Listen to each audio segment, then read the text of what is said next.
Fauci, Schiff, and Cheney may receive preemptive pardons. Why? If they did nothing wrong. This is the Zero Hedge. Let's read, guys. Days after President Joe Biden pardoned his son Hunter for a 10-year period dating back to his involvement with Burisma. We talked about this yesterday. Remember the House Oversight Committee, the timeline of the Biden influence peddling? Senior White House aides are reportedly locked in a contentious debate over a potential unprecedented move, issuing preemptive pardons to a wide range of current and former public officials who could find themselves under intense scrutiny and prosecution after Donald Trump takes office, Politico reports. Why? And has this ever happened in history? Preemptive pardons? Not only that, the 11-year pardon for stuff they may or may not have found from Hunter? Dude, this is wild, man. The level of corruption that, to me, this indicates, because I know we got a one screen, two movies effect going on in this country right now, where people on the right, we look at this and we see corruption. They're trying to protect themselves, right? We look at Jack Smith and we see lawfare. They're trying to go after their political opposition, right?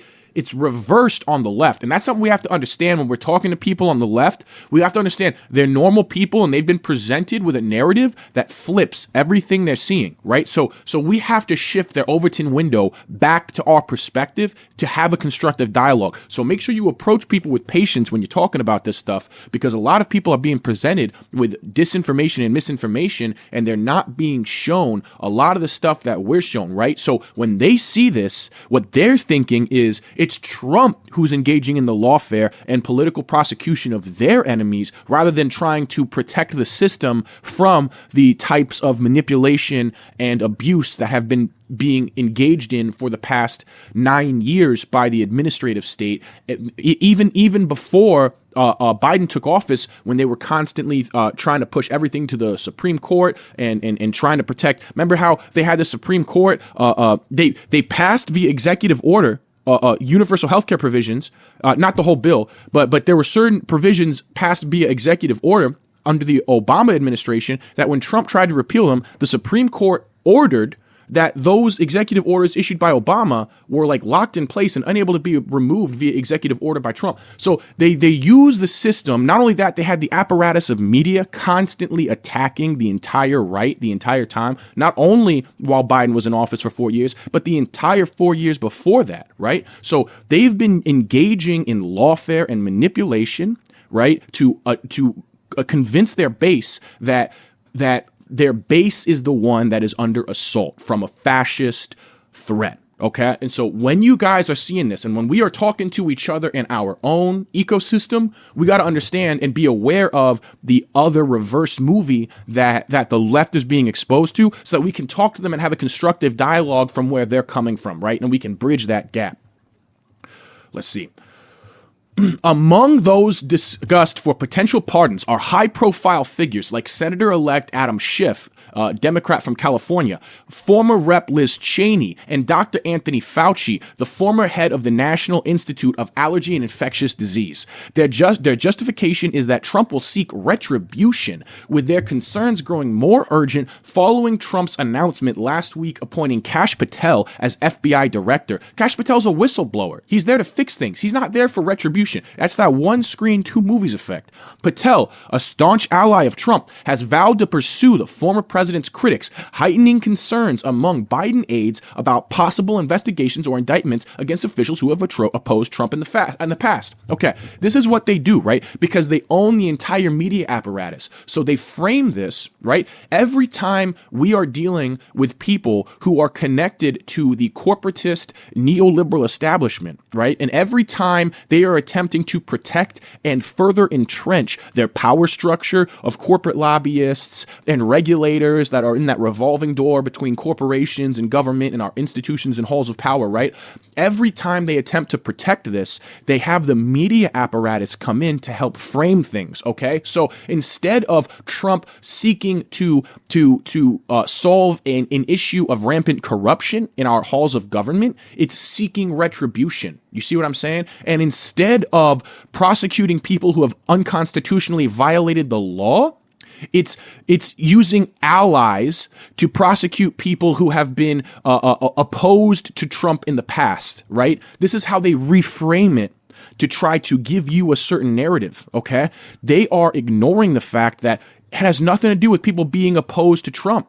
It has to do with violations of our constitutional law that got people hurt during COVID. Dude, how many of our foreign interventions completely ignore the constitutional process of engaging in warfare and completely take advantage of the presidential powers to move troops for a certain period of time before asking Congress? Dude, not only that, how much has the FBI and IRS been targeting political opposition? Okay, so to ignore all of that and act like it's all just exclusively going after political opposition and trying to use loyalists to entrench power, it's just dishonest, guys. And this is the type of stuff that creates that one screen, two movies effect that we are constantly confused by when we are talking to people on the left. See, it throws us off when we talk to people on the left and we get frustrated because it creates a level of cognitive dissonance, right? That we're trying to talk to them about things the way we see it, and then they're coming at us with information that we see as completely erroneous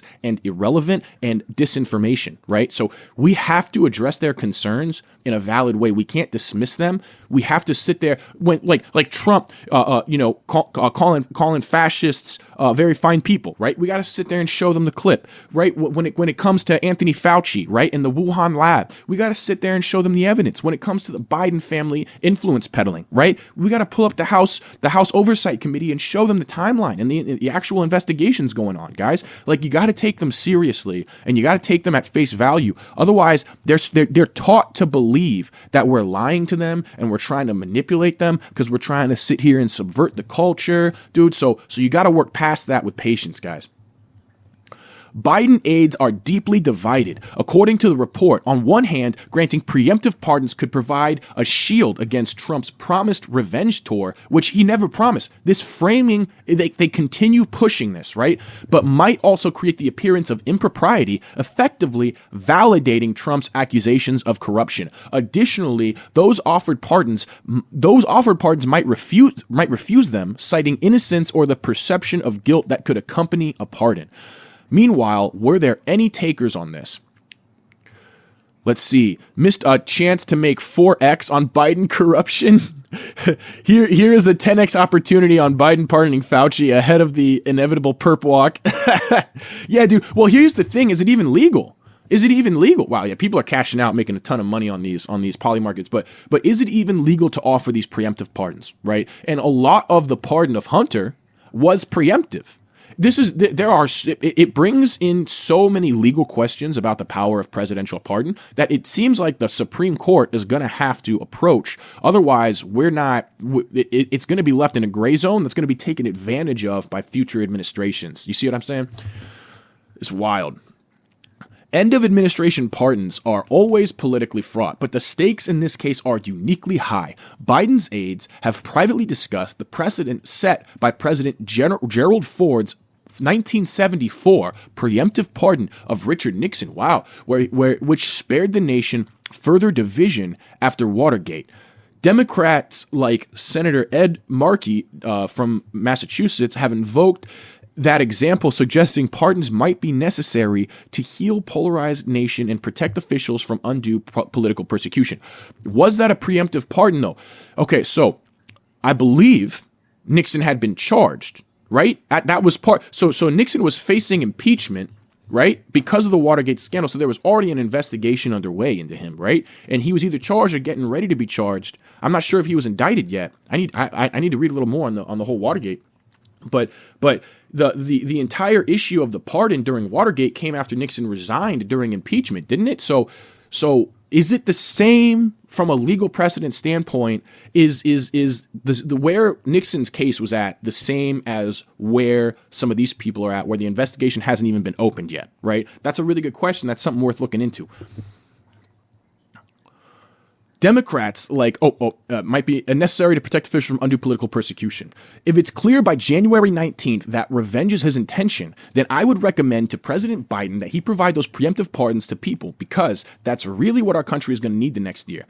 Markey said in a recent interview. Well, I mean, it's interesting because the past 4 years show, right, with Letitia James on the campaign trail, dude, show me the crime. What was it? She was talking about on the campaign trail. Don't worry, we'll look into his books. We'll find something, And that was the whole thing she campaigned on. We got Adam Schiff literally skewing Peter Schiff or literally searching through everything. Jack Smith, that's his name. Jesus Christ. Adam Schiff is another one constantly, touting the narrative. But Jack Smith has been looking through everything, trying to find things to charge Trump with. Like this is lawfare and political persecution. This does happen. I personally don't see it on the right. I'm relatively young. I'm sure, man, in the 80s and the 90s, there was stuff going on. But in the past 20 years, I have not seen that same stuff been engaged in on the right. So dude, I don't have a worry that if they're being investigated, it's going to be something that is not valid. You get what I'm saying? I don't have a worry that these investigations are going to be lawfare rather than legitimate investigations because, in my opinion, from what we've been witnessing over the past 9 years, especially after they set everything up during the Obama administration, and they started targeting their political opposition with the IRS, and then it only ramped up, and then they had the apparatus of media in 2010. 2010 critical race theory, the terms racism and all this stuff in online searches exploded, right? And that's because the media started pushing these narratives hardcore in their articles, in our cultural zeitgeist, okay? So these people, this whole Borg, right? This corporate media, corporate administrative state, this revolving door system, right, has been acting mad sketch and violating our constitutional law for at least the past 15 years. In my opinion, as a freaked out response to Occupy Wall Street, which had the ability to bridge the gap between the left and the right by refocusing our country's issues on our class disparity, because that refocuses us on the issues that neoliberalism brings into play and starts the conversation of why are we shifting over to neoliberalism from classical liberalism when it has done nothing to help people? You get what I'm saying? Others are far less supportive. Schiff, who chaired the House Intelligence Committee during Trump's first impeachment term, has been outspoken in his opposition. I would urge the president not to do that, he said. I think it would seem defensive and unnecessary. It's interesting that Adam Schiff, of all people, is saying that, dude, because Adam Schiff has no problem going in front of the press and just lying to their face, dude. He will be in a hearing, and then he will go out to the press and just lie about the hearing in order to push the leftist narrative.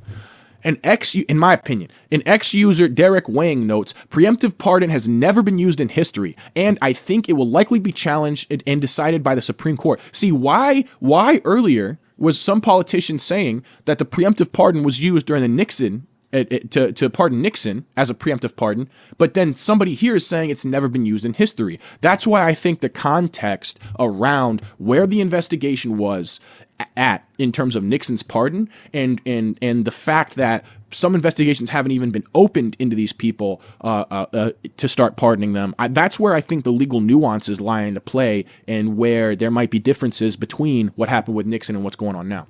Section 2 of the U.S. Constitution. The president shall be commander-in-chief of the Army and Navy of the United States and militia of the several states when called into the actual service of the United States. He may require the opinion in writing of the principal officer in each of the executive departments upon any subject relating to the duties of their respective offices, and he shall have the power to grant reprieves and pardons for offenses against the United States, except in cases of impeachment. So if he's being impeached, he can't pardon anybody.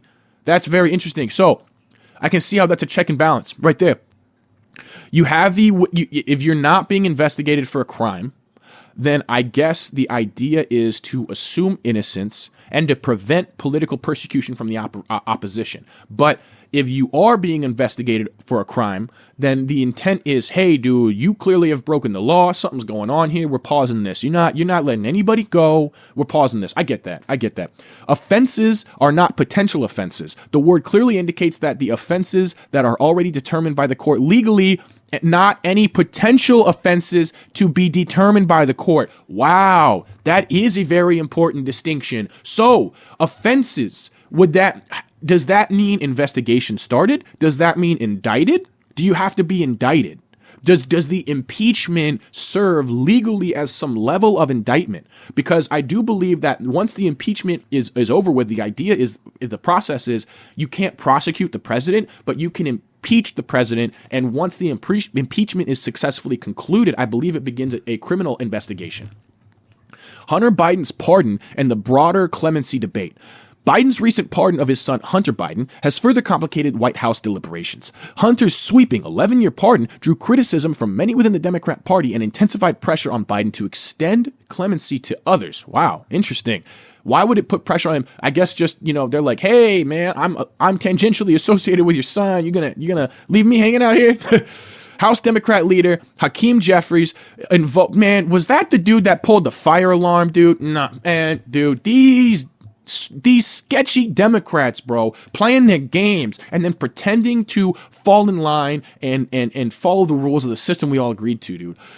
Hakeem Jeffries invoked Hunter Biden's pardon this week in calling on the president to, on a case-by-case basis, spare the working-class Americans in the federal prison system whose lives have been ruined unjustly by aggressive prosecutions for non-violent offenses. Dude, come on, man. Come on. What about that for every reporter who was taking pics at J6? What about that, dude? Come on, man. The hypocrisy. Trump has repeatedly vowed to go after those he views as part of the deep state. His disdain for figures like Cheney and Fauci is well documented, with Trump even calling for members of the J6 committee to face jail time. Dude, they lied and omitted testimony that would have exonerated people that were charged and are sitting in jail now. What do you mean? They lied and people are in jail. Dude, they should at least be investigated for that. The decision to issue preemptive pardons would undoubtedly solidify Biden's status as one of the worst presidents in U.S. history. On one side lies the risk of fueling Trump's narrative on impropriety. On the other side, the prospect of leaving key public servants exposed to investigations that are completely warranted. So, wow.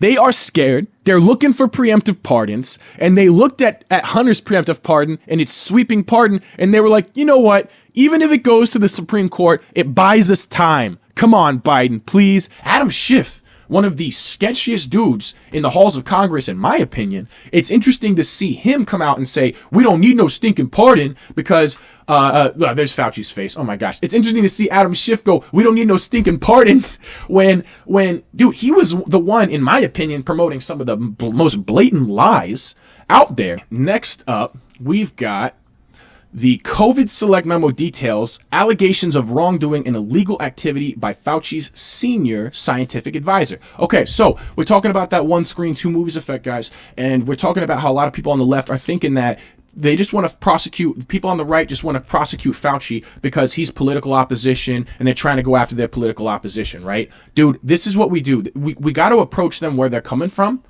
and we got to show them with patience that that's not what's going on and that they're being lied to by the media and institutions that they trust, okay? And the way that we do it is stuff like this, right? So we're over here talking about Anthony Fauci getting prosecuted. We're talking about why. We're talking about some people claiming that it's lawfare by Trump. We're talking about Trump saying he's targeting the deep state, right? Well, let's qualify this for people, right? Here is the COVID Select Committee memo details. This is the House Oversight Committee's investigation and what they have found. And this is specifically detailing allegations of wrongdoing by Fauci's own senior scientific advisor. Okay, so someone connected to Fauci in his organization. All right. Today, the select subcommittee for the coronavirus pandemic released a staff memorandum titled Allegations of Wrongdoing and Illegal Activity by Dr. David Morenz, senior advisor to the National Institute of Allergy and Infectious Diseases, former director for Anthony Fauci. This memo presents an overwhelming evidence from Dr. Morenz's own email that engages in serious misconduct and potentially illegal allegations while serving as senior advisor to Dr. Fauci during the COVID-19 pandemic. This memo includes previous previously unreleased email correspondence obtained by subpoena that incriminates Dr. Morenz in undermining the operations of the U.S. government, unlawfully deleting COVID-19 federal records, using a personal email to avoid the Freedom of Information Act, and repeatedly acting unbecoming of a federal employee. Further memo details reveal new emails suggesting that Fauci was aware of Dr. Moren's nefarious behavior and may have even engaged in federal records violations himself. Here's the original memo here, underlying evidence here. Key memo findings. Email evidence suggests that Dr. Fauci used his personal email to conduct official business. This raises serious questions as to whether Fauci took part in a conspiracy amongst the highest levels of NIH to hide official records related to COVID-19 origins. I forgot to say there is no worry about FOIAs. I can either send stuff to Tony on his private email or hand him one at work or at his house. Hand it to him at work or at his house. Oh my gosh. Whoa. Yeah, David Morenz to Peter Daszak. He's too smart to let colleagues send him stuff that could cause trouble. Dude, whoa. Early appearance of two distinct genome lineage. Thanks, Jerry, for speaking to him. I sent him the article you mentioned shortly after I saw it. I've also been talking to Arthur in the background. Bravo for what you said, which is pretty much what I've been saying to him. I suggest Arthur try to interview Tony directly and connect him to our secret back channel he emailed Tony a few hours ago. Fauci was potentially aware of and may have engaged in undermining operations of the U.S. government by assisting Dr. Moren's efforts to back channel internal NIH information to Equal Health Alliance President Dr. Peter Daszak. In Dr. Moren's personal emails, he referenced speaking with Dr. Fauci about EcoHealth's suspended grant and detailed how Fauci intended to protect Daszak. Just spent some time on the phone with David. He is concerned about the privacy of text and other messages from his cell phone to you and me because he has been using a government phone which permits personal conversations as well. So evening things via Gmail sent and received on his cell phone could be FOIA-able. This came from Tony in their conversation this morning. David has multiple things going on this week, including medical appointments, closing on a house, and the need to get himself a personal smartphone. And Tony has told him to be in touch with you and EHA for the time being. He will stay connected to me via you.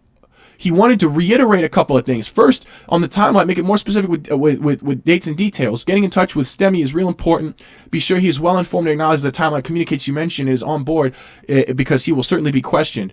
He also suggested that you discuss with him the need for NIH records and confirm when documents will be filed and acknowledged, and that you were aware that it was necessary to file the 5-year report system you shut out and you presumed that was normal process when you entered the new one a year ago.